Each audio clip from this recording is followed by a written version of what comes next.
Patients ventilator पे हैं, उनका इलाज चल रहा है। वेंटिलेटर पे जो पेशेंट्स हैं मेजॉरिटी ऑफ देम को वही एस्फिक्सिएशन वाली इंजरी हुई है जिसमें स्मोक की वजह से लंग्स में इंजरी हो जाती है। इनमें से माइनर बर्न्स हैं सबके, ज़्यादा डीप बर्न्स नहीं है। एक पेशेंट था जिसके 20-25% से ऊपर बर्न्स थे, वो वेंटिलेटर पे था पेशेंट, तो उसको हमने सफ्दरजंग के बर्न्स वार्ड भी शिफ्ट कर दिया है।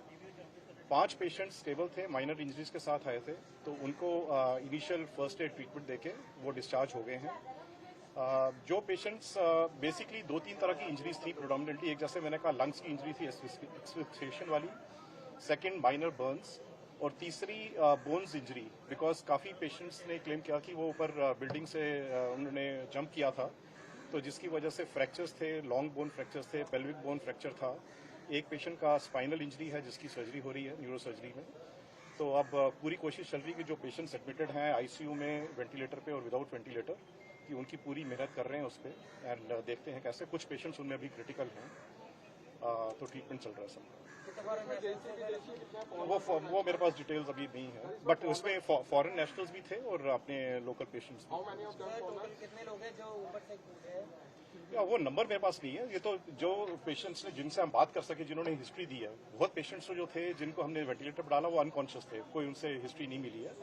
बट जो पेशेंट्स जिनको ज्यादा सीवियर इंजरीज नहीं थी, जो वेंटिलेटर पर नहीं थे और जो कॉन्शियस थे, उनमें से काफी ने ये हिस्ट्री दी है कि हम 3rd फ्लोर से जंप आ रहे हैं हमने, तो किसी का हाथ टूटा हुआ था, किसी के पैर टूटे हुए थे, किसी के पेल्विक इंजरीज थी, तो वो बोनी इंजरीज थी, बट वो मोस्टली स्टेबलाइज कर लिए जाएंगे। जो हाँ जी, मेल कितने फीमेल?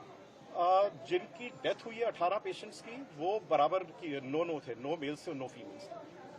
सर, जो कॉज ऑफ डेथ है प्राइमा फेसाई सफोकेशन, स्मोक, क्या लग रहा है? एस्फिक्सिएशन।